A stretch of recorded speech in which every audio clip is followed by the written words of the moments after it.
Hello friends, welcome back to my YouTube channel study media. कैसे हैं आप सभी? उम्मीद करती हूँ कि आप सभी स्वस्थ होंगे, अच्छे से होंगे।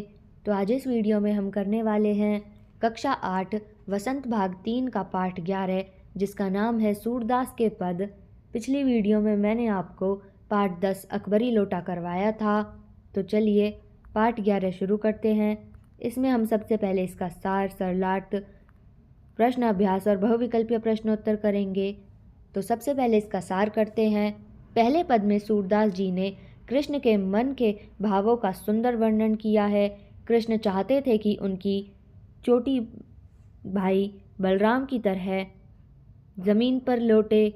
यद्यपि माँ यशोदा नियम से उनके बाल धोती थीं और गूंथती थीं, फिर भी उनके बाल लंबे नहीं होते थे। दूसरे पद में एक ग्वालन माँ यशोदा को उल्हाना देते हुए कहती हैं कि नटखट कृष्ण प्रतिदिन उनके घर से माखन चोरी करके खा जाते हैं। वह यशोदा से कहती हैं कि उसने अनोखे पुत्र को जन्म दिया है जो उन दूसरों से अलग है। ग्वालन की शिकायत में सूरदास जी द्वारा वात्सल्य प्रेम की अभिव्यक्त सराहनीय है।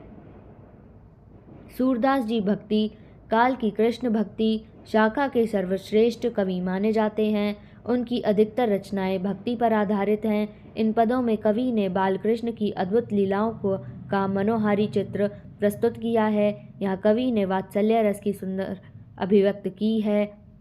किस तरह माता यशोदा अपने लला का पालन पोषण करती रहती हैं और किस तरह से गोपियाँ शिकायत लेकर आती हैं। सूरदास जी के इस पद में कृष्ण के बालपन और उनकी मैया के साथ उनका कैसा नाता था और गोपियों के साथ वह किस तरह से शरारतें करते थे, यही सब बताया गया है।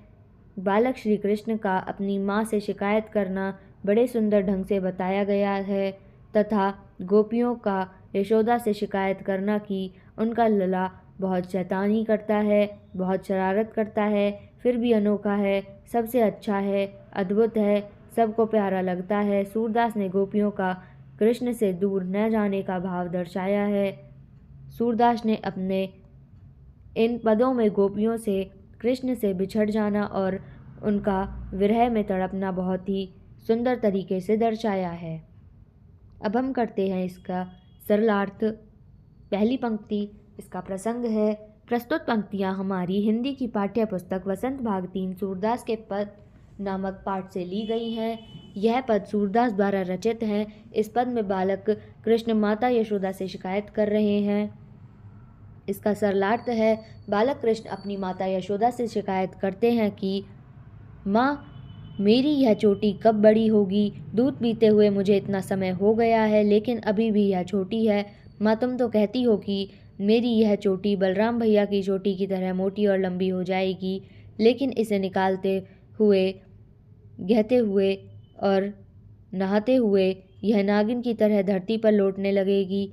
मैया, तुम बार बार दूध पीने के लिए देती हो, लेकिन माखन रोटी खाने के लिए नहीं देती हो। सूरदास जी कहते हैं कि बलराम और कृष्ण की जोड़ी सदा के लिए बनी रहे। दूसरी पंक्ति इसका प्रसंग है। प्रस्तुत पद हमारी सूरदास द्वारा रचित हैं। इसमें ग्वालिन माता यशोदा से उनके पुत्र कृष्ण की शिकायत करती हैं। इसका सरलार्थ है। ग्वालिन यशोदा मैया को उल्हाना देते हुए कहती हैं कि तुम्हारा पुत्र कृष्ण ने मेरा माखन खाया है। दोपहर के समय घर सूना देखकर उसने माखन ढूंढकर खुद खाया और अपने मित्र को भी खिलाया।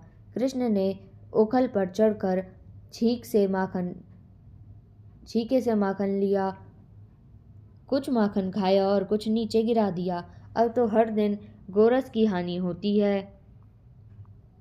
इस कृष्ण ने तो न जाने कौन सा तरीका निकाल लिया है। सूरदास जी कहते हैं कि ग्वालिन पुनः कहती है कि तुम अपने पुत्र कृष्ण को दरवाजे के अंदर बंद करके क्यों नहीं रखती?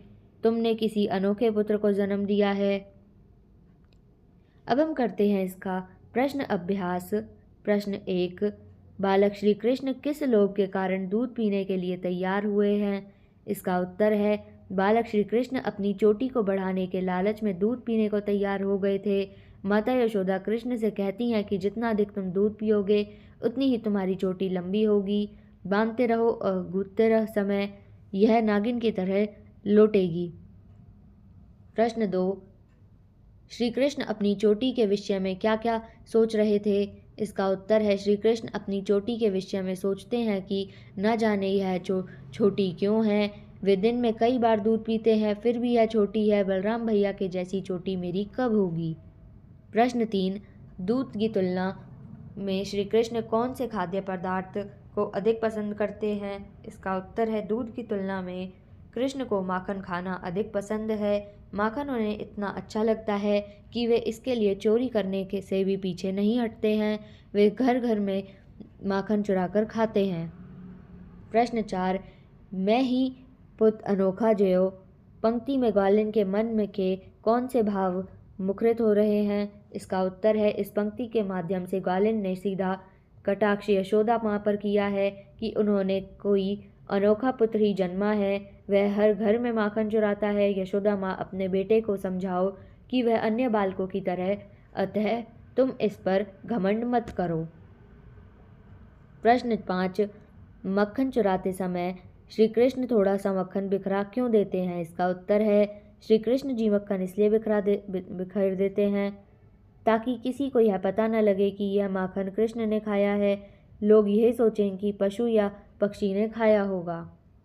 प्रश्न 6, दोनों पदों में से आपको कौन सा पद अधिक अच्छा लगा और क्यों? इसका उत्तर है सूरदास ने के दोनों पदों में से मुझे प्रथम पद अच्छा लगा। अच्छा इसलिए लगा क्योंकि इसमें श्री कृष्ण का भोला भाला रूप अत्यंत मनोहर है। माता की चोटी के बारे में तरह तरह से प्रश्न करना अच्छा लगा। अब हम करेंगे इसके बहुविकल्पीय प्रश्नोत्तर। प्रश्न 1, कृष्ण को क्या खाना अधिक पसंद है? इसका उत्तर है ऑप्शन सी, माखन रोटी। प्रश्न 2, श्री कृष्ण ने गोपी के घर में से क्या चुरा कर खा लिया था जिसकी शिकायत वह माता यशोदा से कर रही थी? इसका उत्तर है ऑप्शन बी, माखन। प्रश्न 3, तू जो कहती बल की बेनी काव्यांश में बल शब्द का पर्यायवाची निम्नलिखित में से कौन सा शब्द है? इसका उत्तर है ऑप्शन बी, बलराम। प्रश्न 4, यशोदा कृष्ण की भोली बातें सुनकर क्या आशीर्वाद देती हैं? इसका उत्तर है ऑप्शन बी, चिरंजीवी रहने का। प्रश्न 5, मैया कभी बढ़ेगी चोटी में मैया किसे कहा गया है? इसका उत्तर है ऑप्शन बी, यशोदा को। प्रश्न 6, कृष्ण माता से क्या पूछ रहे हैं? इसका उत्तर है ऑप्शन सी, उनकी चोटी कब बढ़ेगी?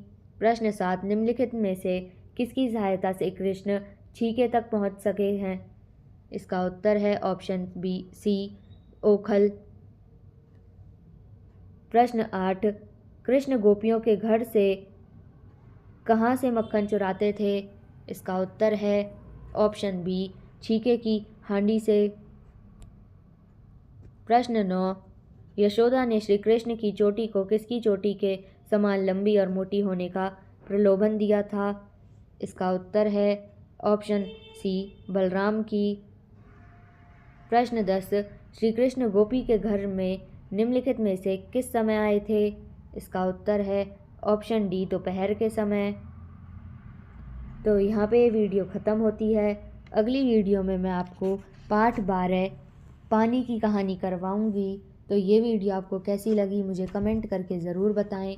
वीडियो को लाइक करें, शेयर करें और चैनल को सब्सक्राइब करना ना भूलें। Thank you.